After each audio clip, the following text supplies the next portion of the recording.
ini saya ingin menyampaikan cerita tentang 3 tokoh yang bisa mengubah dirinya lewat tulisan.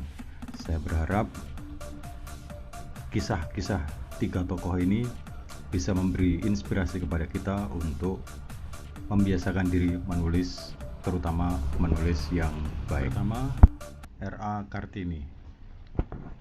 Saya kira kita semua tahu siapa ibu kita Kartini. Beliau adalah putri bangsawan di Jawa yang hidup pada masa pemerintahan kolonial Hindia Belanda.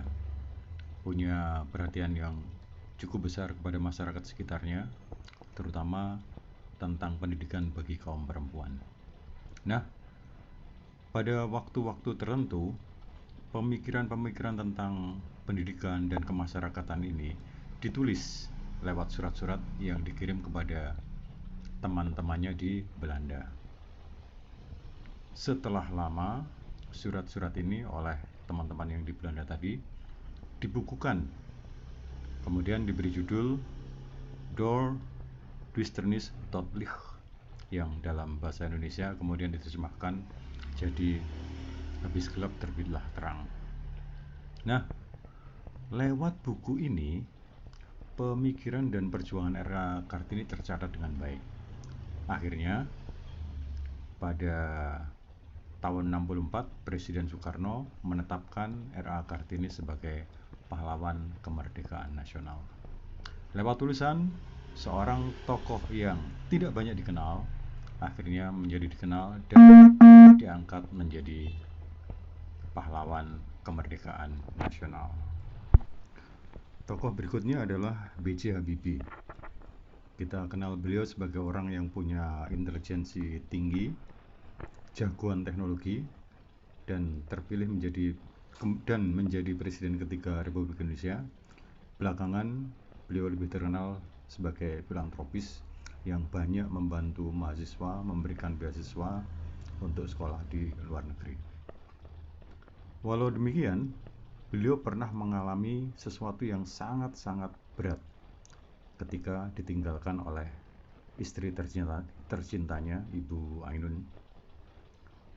Pak Habibie menderita psikosomatik malignant karena terlalu sedih. Sampai-sampai Pak Habibie didiagnosa seperti akan menjadi gila. Nah, untuk merawatnya ada beberapa pilihan. Dibawa ke Jerman, dirawat di rumah sakit di Jerman, atau dirawat di rumah dengan pengawasan penuh 24 jam sehari, atau menuliskan seluruh isi hatinya agar segala unek-unek bisa tercurahkan lewat kertas. Nah, Pak Habibie memilih yang terakhir. Tak pelak, beliau menghabiskan banyak waktu untuk menuliskan ekspresi cintanya pada Ibu Ainun. Akhirnya, jadilah buku yang sangat terkenal dengan judul Ainun dan Habibie. Kemudian muncul filmnya yang saya kira kita pernah menyaksikannya di bioskop atau di televisi. Dari kisah ini saya ingin tekankan, menulis bisa membuat orang sembuh dari permasalahan psikis yang sangat berat. Dengan menulis apa yang tidak bisa dilontarkan lewat kata-kata, maka bisa dilontarkan lewat tulisan-tulisan. Tokoh ketiga yang ingin saya ceritakan adalah Joan Kathleen Rowling, lebih dikenal sebagai J.K. Rowling. Sebagai wanita, dia termasuk gagal dalam rumah tangga, bercerai, jatuh miskin, kemudian hidupnya susah. Dia harus hidup di rumah penampungan, biaya hidupnya ditanggung lewat santunan negara. Walaupun ditanggung oleh santunan negara, itu bukan berarti hidupnya cukup. Dia untuk menulis harus pergi ke kafe-kafe, ya kalau di sini warung-warung gitu ya, warung kopi gitu ya. Karena tempat tinggalnya tidak punya cukup penghangat. Dia mencari alat penghangat agar bisa menulis dengan baik. Nah, setelah menulis, karyanya juga berkali-kali ditolak penerbit. Harry Potter yang karakter yang dia ciptakan itu akhirnya dicetak juga oleh penerbit kecil dalam jumlah yang ya beberapa lah, sekedar cetak gitu aja, nggak banyak.